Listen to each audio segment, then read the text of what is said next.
Well, good morning.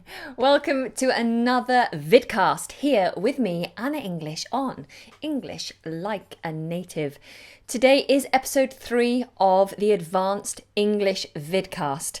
So, very shortly, I will be removing my face from the screen. I'll be expecting you to read along with the notes that I've made and listen very carefully in the vain hope that you may improve your English. So we're trying to take you to the next level of English by introducing a whole range of new vocabulary, idioms, and seeing written English in different formats. So in a creative format in the form of a poem and song, as well as in reported format in an article from a newspaper, and of course me just talking to you. I hope you are all well, and I hope I haven't kept you waiting for too long. So, without further ado, let's begin today's vidcast. Ta-da! Right, so here we go. The word of the day today is the word abhor. Abhor. It has a strange spelling, but we ignore the H and we just say abhor. Abhor. Okay, and abhor is a verb meaning to regard with disgust or hatred. So I always think of abhor as being a stronger version of the word hate. Abhor.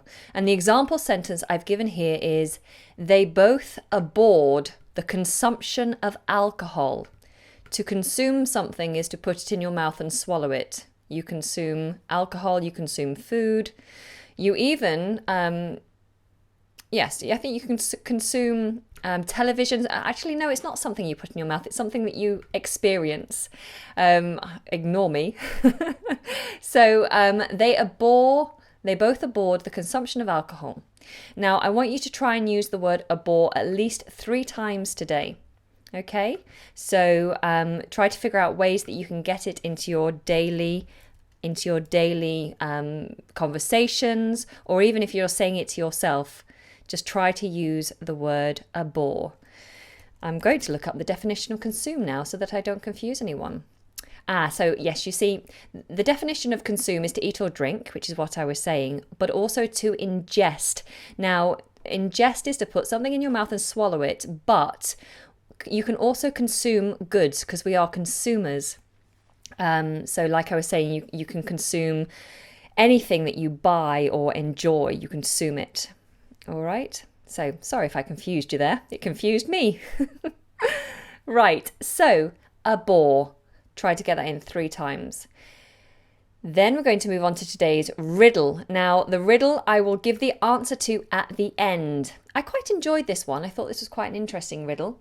And the riddle is, what has a head, a tail, is brown, and has no legs? What has a head, a tail, it's brown, and it has no legs? This might be tricky for some of you. It requires a certain type of knowledge. If you know the answer, or you think you know the answer, then feel free to comment. But otherwise, you'll have to wait till the very end for the answer. Okay, today's weather. Because as you know, we Brits love to talk about the weather. So today's weather is a band of heavy rain and blustery winds will move across from the west, reaching southeast England later in the evening, with brighter conditions across Northern Ireland following in behind. Temperatures highs of 19 degrees Celsius. Okay? So, a band of heavy rain. We tend to say this, a band, because of the way it looks when you're watching the weather. They'll have a picture, a map, and they'll show the weather fronts coming in. They'll show them in bands. They tend to move in a band, so a long strip. So a band of heavy rain, a strip of heavy rain, and blustery winds. When it's blustery, it means it's kind of like blowing all around. It's very blowy wind. So blustery winds will move across from the west, reaching southeast England later in the evening, with brighter conditions, so a little bit sunnier perhaps, brighter conditions across Northern Ireland following in behind. Temperatures of 19 degrees or highs of 19 degrees. Yes, it's pretty much a standard autumn day. What's the weather like with you? Now, talking about wind, today's idiom is regarding wind. The idiom is 3 sheets to the wind. To be 3 sheets to the wind is to be drunk. I've heard this many a time. My parents used to use this all the time, actually. She's 3 sheets to the wind, she is, they'd say. And the example sentence I've given here is, I would ask him to drive me home, but he is 3 sheets to the wind. I would ask him to drive me home, but he is 3 sheets to the wind. So try to remember that one. And can you remember the word of the day? Abhor. I abhor the cold weather. I abhor blustery winds and heavy rains. And last night, after my birthday party with you guys, you could say I was 3 sheets to the wind. But I wasn't drinking alcohol, so I wasn't really. All right, so abhor, 3 sheets to the wind. Let's carry on. So now we're going to look at the news, and this article is taken from the BBC News website, as always. I have highlighted a few words that you may not be familiar with, but that are good words for you to know. And so this article is about barn owls. I'm hoping that you all know what an owl is. An owl is a large bird. We have them quite a lot here in England, in the UK, and they have big eyes and they have very good hearing, and they're very lovely, actually. Very lovely creatures. Hopefully you all know what they are. And a barn owl is a specific type of animal that normally lives in a barn. So here we are. Barn owls keep their acute sense of hearing into old age, scientists have discovered. Now, acute, it depends on the context, but acute here means kind of like razor sharp. So if it's really good, it's very precise. If you have an acute sense of hearing, it means you have a very precise, a very good sense of hearing. All right? But acute can be more negative when used with when we're talking about pain or illnesses. Acute is not so positive in that respect. But in this respect, an acute sense of hearing means it's a very sharp, very good and precise sense of hearing. So they keep their sense of hearing into old age. Previously, starlings have been found to have this ability. If you don't know, a starling is another common type of bird here in the UK. I think they're brown and speckled, quite small birds, and they're very common here. Okay, so the sentence was, previously, starlings had been found to have this ability. An ability is a talent, a skill. So starlings have previously had this skill where they keep their sense of hearing into old age, suggesting birds are protected from age-related hearing loss. Age-related hearing loss. So hearing loss that comes about because of old age. Age-related hearing loss. Understanding more about the ageless ears of barn owls could help to develop new treatments for human hearing problems. Ooh. Birds are able to naturally repair damage to the inner ear. So if you are a medical professional, you will know that the ear is made up of different parts, and the inner ear is the part of the ear we cannot access. So it's on the other side of our eardrum, I think. So the inner ear is the delicate part on the other side of our eardrum. Do we have any doctors in the house, actually? Are there any doctors here? Let us know if you're here. And maybe you can tell us a little more about the inner ear.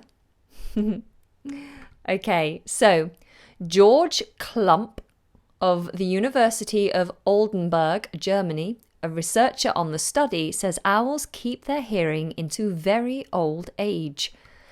Birds can repair their ears like humans can repair a wound, he said. Humans cannot regrow the sensory cells of the ears, but birds can do this. Okay, so this is wound. A wound is an injury. So you scratch yourself, you wound yourself. If you break your leg, you wound yourself. Anything where you hurt yourself, you create a wound. There are opened wounds, which are when you break the skin and it's open for everyone to see. But in general, we're just talking about wounds. So birds can repair their ears just like humans can repair wounds. But humans cannot regrow sensory cells. So any cells that are used to sense, hearing, touch, smell, taste, sensory cells. It appears that humans lost these regenerative abilities at some point in evolution. So regenerative, there's a little bit of a mouthful. Let's have a look at that one. Regenerative. It appears that humans lost these regenerative abilities. Remember, we said abilities means skill or talent. At some point in evolution. Hopefully you all know what evolution means. It's how a species or a thing develops over time, improves to suit its environment. Like all mammals, people commonly suffer from hearing loss in old age. And hopefully you know what a mammal is. A mammal is a warm-blooded animal. There are other characteristics to mammals like having fur or hair. We produce milk for our young and we give birth to live young. That categorizes a mammal. By the age of 65, humans can expect to lose more than 30 decibels. This represents the word decibels, and it's the measurement of sound. So by the age of 65, humans can expect to lose more than 30 decibels in sensitivity at high frequencies. So just so you know, at the moment, I am broadcasting to you at around minus 12 decibels. So if you lose 30 decibels, it's quite a lot, but that's decibels in sensitivity to high frequencies. Now, a frequency is how often something happens. When we're talking about sound, we're talking about sound waves. And if something is high-pitched, if it's up here, it's high-pitched. And that means the sound waves are coming more frequently, so it's high frequency. And if it's low frequency, slow sound waves, then it sounds like this. So they lose sensitivity in the sensitivity to high frequencies. High frequencies. All right, carrying on. Commenting on the study, Dr. Stefan Heller of Stanford University School of Medicine said work was underway. Oh, that's a good word, actually. You might not have come across this one before. Work was underway, and this means it has started. So work has started. Work was underway to investigate differences between birds and mammals. So investigate is to find out, to learn more about. So they've started to find out more about the differences between birds and mammals. To truly utilize this knowledge, we need to conduct comparative studies of birds and mammals that aim to find the differences in regenerative capacity, a topic that is actively pursued by a number of laboratories worldwide, he said. So there you got a few words. To utilize is to use. It's just a nicer way of saying to use. To truly use this knowledge, we need to conduct. To conduct is to carry out or to have. So we need to study, basically. We need to do studies. So we need to conduct comparative studies. So studies that you can compare against one another. So to draw comparisons between birds and mammals that aim to find the differences in regenerative, to regenerate, capacity. And the capacity is your ability, again, is what you're able to do. A topic that is actively pursued. To pursue something is to chase something or to go after something. So in this case, they're going after knowledge. They're chasing knowledge. I hope this is helpful for you guys and not too boring. Okay, so carrying on. The research published in the journal Royal Society Proceedings B was carried out on 7 captive barn owls, sorry. And I'll just highlight this one for you. To be captive is to be kept in captivity, to be looked after by humans and unable to go out into the wild. So you are captive. If I was to kidnap somebody and keep them against their will in my house, they would be my captive. We often talk about animals that we keep being animals in captivity. But you can also say that you hold someone captive if you are holding their attention. So if you're watching me now and you're not getting bored, then I am holding you. I have got you captive. You're captivated by this lesson, hopefully. Okay, so we can use captive in a number of different ways. It's a good word to remember. And we're nearly at the end here. The birds were trained to fly to a perch. A perch is a little stand which a bird would sit on. You can also say that you are perched. So if I imagine this is a stool or a sideboard and I'm just sat on the end of it like this, then I'm perched. I'm not fully sat, I'm just kind of perched. Or if I was kind of just on the edge here, rather than properly sitting on the chair, I'm perched on the chair. So it's a little delicate stand for you to sit or stand on, depending. And in this case, the birds obviously stand on their perch, or they perch on their perch. So that's another good word to remember. Okay, let me get you back to those notes. The birds were trained to fly to a perch. I'm going to highlight that for you as well. To receive a food reward in response to sounds. Even the oldest owl, which reached the ripe old age.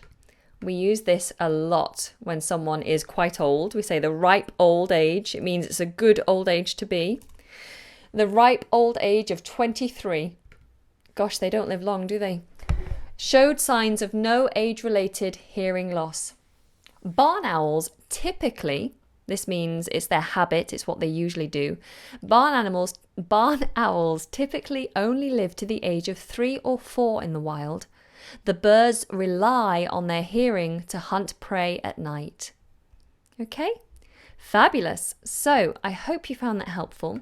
And just to recap, those words that I highlighted were acute, ability, sensory cells, regenerative, evolution, mammals, high frequency, underway, investigate, utilize, conduct, comparative, capacity, pursued, captive, perch, ripe old age, and typically.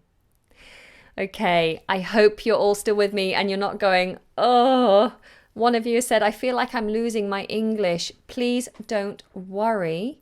There'll be some bits that you find easy and some bits that you don't find easy, but only by continuously absorbing this stuff are you going to finally get to grips with it. You can't expect to understand everything straight away.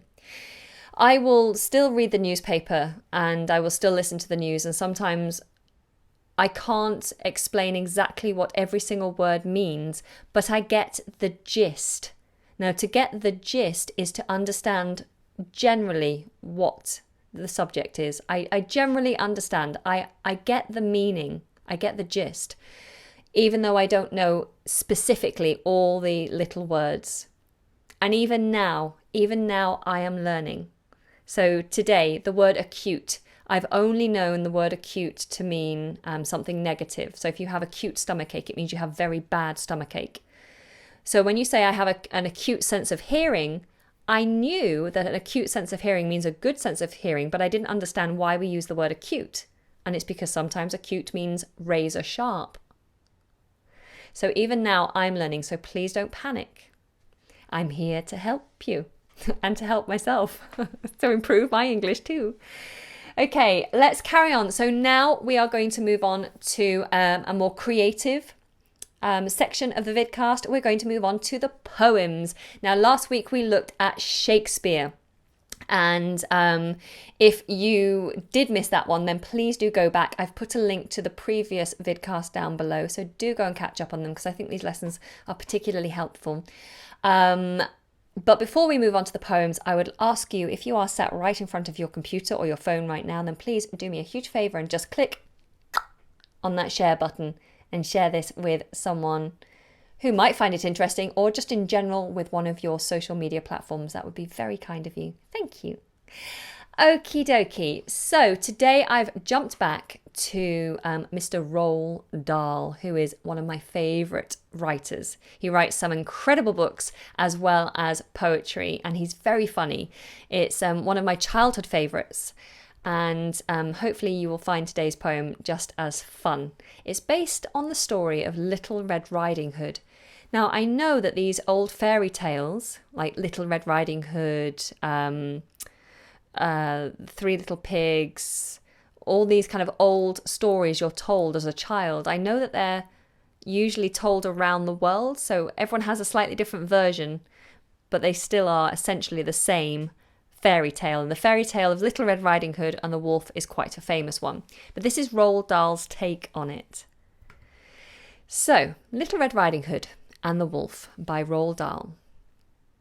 As soon as Wolf began to feel that he would like a decent meal, he went and knocked on Grandma's door. When Grandma opened it, she saw the sharp white teeth and horrid grin. And Wolfie said, "May I come in?" Poor Grandmama was terrified. "He's going to eat me up," she cried. And she was absolutely right. He ate her up in one big bite. But Grandmama was small and tough, and Wolfie wailed, "Oh, that's not enough. I haven't yet begun to feel like that I have had a decent meal." He ran around the kitchen yelping, "I've got to have a second helping." Then added with a frightful leer, "I'm therefore going to wait right here till little Miss Red Riding Hood comes home from walking in the wood." He quickly put on Grandma's clothes. Of course, he hadn't eaten those. He dressed himself in coat and hat. He put on shoes, and after that, he even brushed and curled his hair, then sat himself in Grandma's chair. In came the little girl in red. She stopped. She stared. And then she said, "What great big ears you have, Grandma." "All the better to hear you with," the wolf replied. "What great big eyes you have, Grandma," said Little Red Riding Hood. "All the better to see you with," the wolf replied. He sat there watching her and smiled. He thought, "I'm going to eat this child."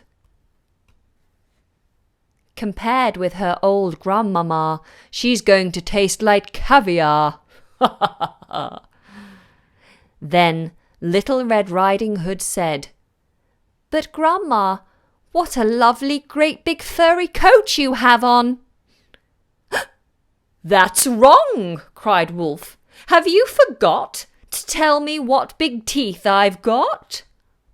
"Ah, well, no matter what you say, I'm going to eat you anyway." The small girl smiles. One eyelid flickers. She whips a pistol from her knickers. She aims it at the creature's head, and bang, bang, bang! She shoots him dead. A few weeks later, in the wood, I came across Miss Riding Hood. But what a change! No cloak of red, no silly hood upon her head. She said, "Hello, and do please note my lovely furry wolfskin coat." Oh, I love that poem so much. It is so much fun. Okay, I hope you enjoyed that too. So I've got in my Patron room right now, Ella. Hello, darling. I hope you're well. Haven't seen you here for a while. It's so nice to have you here. You've said, hello, I'm happy to see you today, Anna. I love Roald Dahl so much. I used to read James and the Giant Peach all the time when I was a child. I love how you read the story. That is so calming and cozy. Oh, thank you. Thank you so much. Okay, so a couple of questions just coming through here, which I'll answer. So one of you has said, what does tough mean? So in this poem, the word tough was referring to eating the grandma, and it said that grandma was so small and tough. If something is tough to eat, you're chewing it, but it's hard, it's chewy, and it's hard to break, and it doesn't cut through very nicely. So if you overcook meat, it will be tough, and you'll be chewing for a long time, and therefore it's not very enjoyable. So grandma was old, small, and tough, so she didn't taste very nice. She wasn't a very good meal. The next question was, what does yelp mean? To yelp is like to cry out, almost like to shout, but in a way that suggests you're in pain or that you're crying or upset. So if you trap a dog's tail in the door, the dog will go, "Ow!" And that's a yelp. And sometimes children yelp, "Ow!" That's yelping. And so, yes, the wolf yelped, "I'm still hungry." So he's kind of calling out, shouting out, but in a pained way. And then I had another question, which was, someone else has answered it for us. What does flicker mean?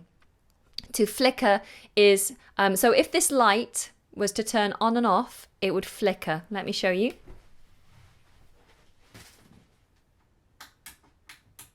So that is a flickering light.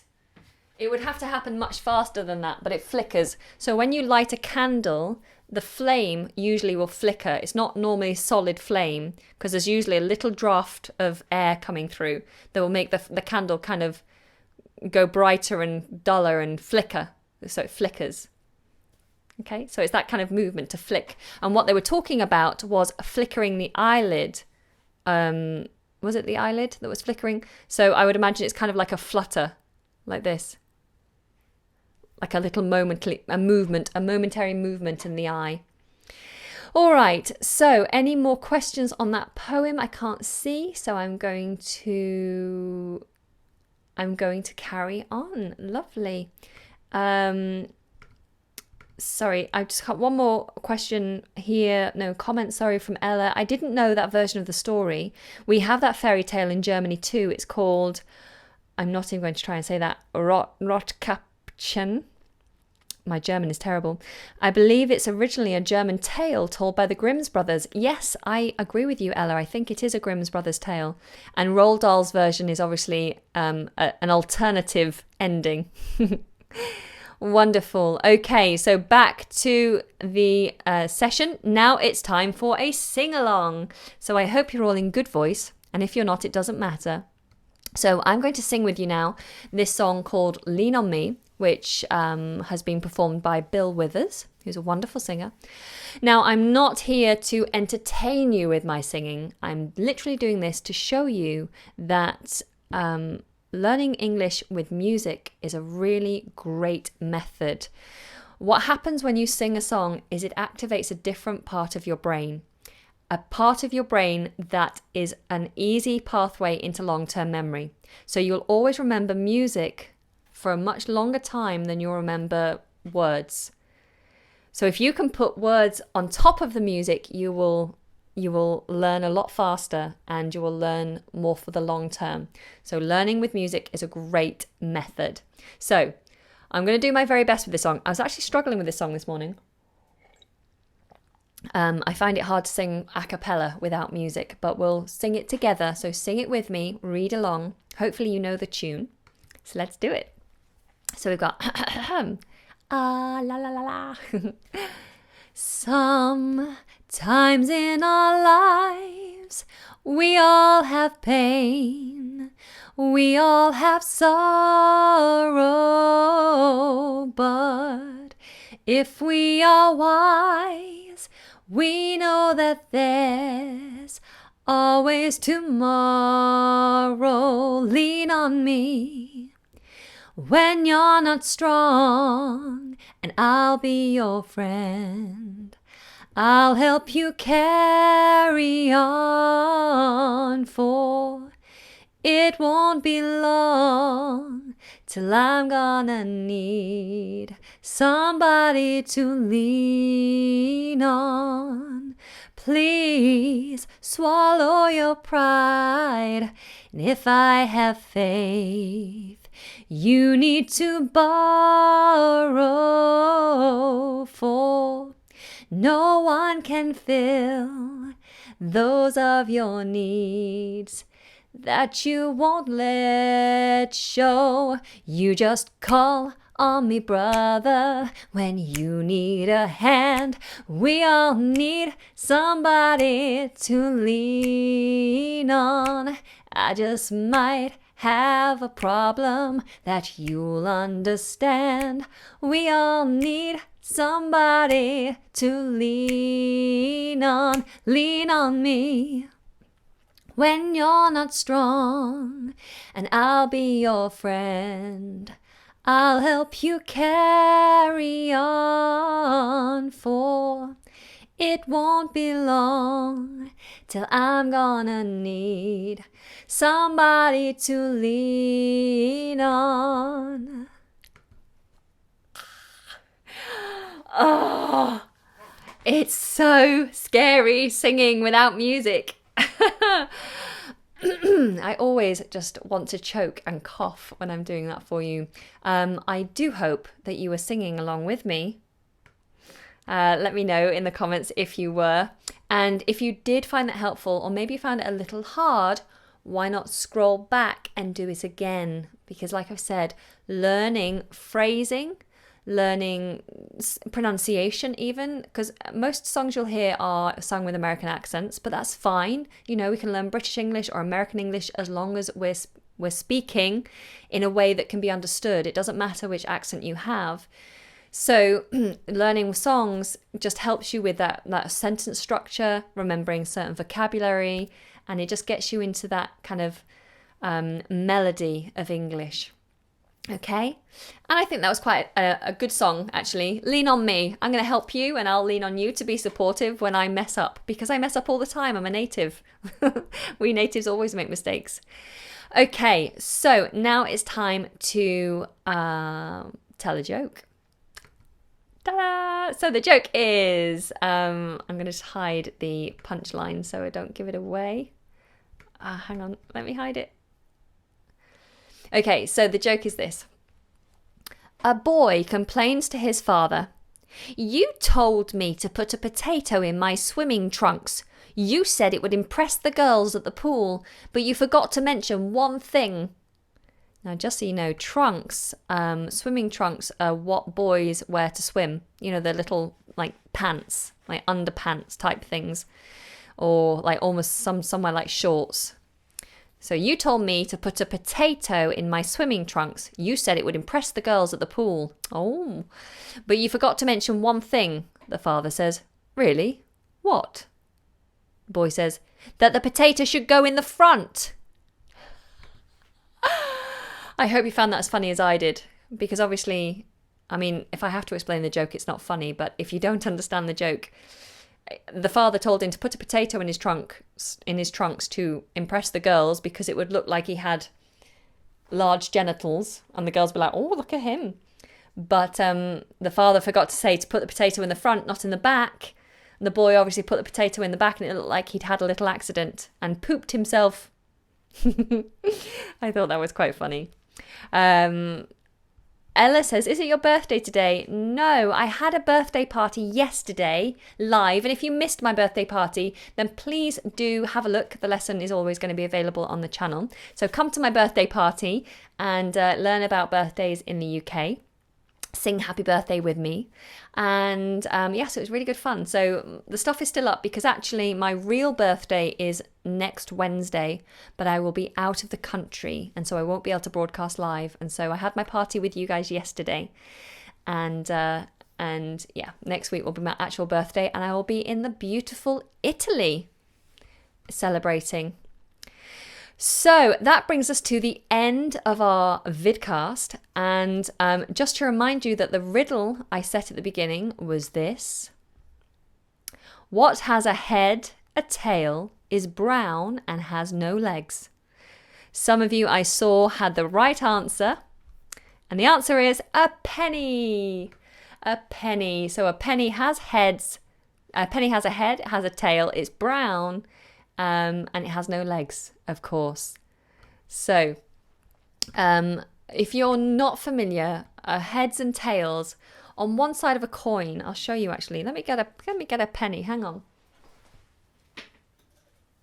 This is my little money pot, my little savings pot. So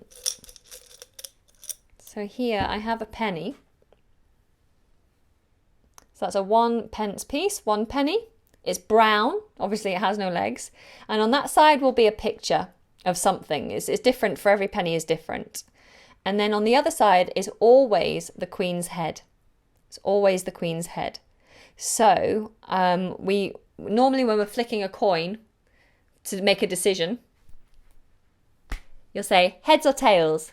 So I want you to guess now, heads or tails. Which one do you think it is? Do you think it's head side up or tail side up? Well, I'll tell you, it is heads. And that's because the head is showing. I don't know why the other side is tails. Maybe it's because it tells a tale, it tells a story. Or maybe because a tail on an animal is the opposite end to the head. Perhaps. I don't know how it got that name. If anyone wants to put it in the comments as to why we call it tails on the other side, let me know. That'd be great. Thank you. But yeah, that's the answer to the riddle. So now you can go to somebody else and either tell the joke that I mentioned, or you could try to baffle them with that riddle and see if they can get it. Thank you so much for joining me. It's been an absolute pleasure. If there was anything in the vidcast that you really enjoyed that you'd like to see more of, or if there's anything that you didn't feel worked so well for you, then please let me know. I'm always learning how best to deliver these lessons. I always just want to make them as helpful for you as possible. So please do give me your feedback, because I do read all of your comments. Even if I don't respond to them all, I do read them all. And everything you mentioned does help. And while I'm on that subject, I want to say a huge thank you to my patrons, because even though we don't always talk all the time, everything that you guys say to me in private messages, on the Patreon website, I take it all, very seriously, and it really does help. And some of you are incredibly helpful. You help me with research, you give me ideas. So thank you so much. I just want to say that if you are particularly interested in Roald Dahl, who is an incredible writer, if you found that Roald Dahl poem funny, then I would recommend the book The Twits, or James and the Giant Peach, which Ella was reading or read a lot as a child. Now, they are aimed at children, but they are incredibly funny and actually very rich in vocabulary. Even I have to look up some of the words when I read Roald Dahl, because I'm not 100% sure what those words mean. So it's a really good place to learn rich vocabulary. And if you're interested in becoming an advanced learner, an advanced English speaker, I would suggest going back and looking at Roald Dahl's work. I know that not James and the Giant Peach, The Twits is available on Audible, because I have it on Audible. So if you want to listen to The Twits and you want to read along as well, then check out that book, The Twits, TWITS, The Twits, on Audible. There is a free trial link below. I'm not being sponsored by them or anything, but there is a free trial down below if you want to just try it out for free. You just sign up. You get 30 days where you can download as many books as you want, and then you can cancel after 30 days if you don't find it helpful. I do. I love it. And I'll be using lots of them when I go to Italy tomorrow. So yeah, the link's down below. It says free Audible audiobooks trial, highly recommended. If you click on that link, and then you can go and sign up and look up The Twits, and James and the Giant Peach, they'll have that as well. Okay, well, thank you so much. If you have any questions, now is the time to ask me. If you're not already a subscriber and you're new here, then please press subscribe before you leave and the bell notification button next to subscribe so you don't miss any future lessons, because there's lots of stuff planned and I wouldn't want you to miss out. Sky has set a riddle. Let's try this together, shall we? It says, I'm sharp, but I'm not a knife. I have an eye, but I can't see anything. What am I? I think I know this. I'm sharp, but I'm not a knife. I have an eye, but I cannot see anything. What am I? I think you're a needle. Because a needle that you sew with is sharp. It's got a pointy, sharp edge. And you have the little hole in the needle where you put your thread through. The hole is called the eye of the needle. So I think you're a needle. Am I right, Sky? Let me know. I'm very excited. Oh, yes, you've said the needle. Yay, woohoo. Great, awesome. I knew one. I normally don't know any. Okay, so any more questions before I go? When is your next video? So I am today working on making sure you have lots of material to enjoy and to learn from while I'm away. I'm going to be away for 10 days, so I'm back doing a live lesson probably on the 3rd of October. That seems like such a long way away, but yes, the 3rd of October will be my next live lesson, and it will probably be later in the day, probably around 5 o'clock. I will, however, be releasing videos all next week. I've done loads, it's just how quickly I can get them uploaded, but I've done loads for you. Lots of hopefully really interesting lessons. So please make sure you do check back every day to check for new lessons. But don't forget, there are also like over 200 lessons here. So if you miss me, then come and watch some old lessons. And yes, always revise lessons because you're never really going to learn anything long term unless you go over it at least 3 times. So do revise. Okay, any questions come through? Lots of very kind comments, thank you. I wish you a nice trip. Thank you very much. Enjoy your vacation. Thank you, I will. Okay, well, I'm going to leave it there. If anyone else has a birthday coming up, I've seen a few people mentioning they've got birthdays. Happy birthday to you too. Thank you for joining me yesterday in my party. Please make sure that you have given this video a thumb up. And if you are able to share, then I would really appreciate it. All right, the videos that are coming out next week are short videos, so if any of you can offer translations to those videos next week, I would highly appreciate it, and it'll be very helpful for the community. I will still try to post daily pronunciations on Instagram while I'm away, so yes, Helen, a good point. If I get internet signal, I will post daily pronunciations, so if you are not following me on Instagram and you want to improve your pronunciation, head over to Instagram. My handle is British English Pro, but it's listed in the comments below. All right, darlings, I've got lots of work to do to bring you lots of videos next week. Please do come back next week to watch those videos, and I hope they're all good for you. Thank you to everyone. Lots of love from London. Bye. See you soon.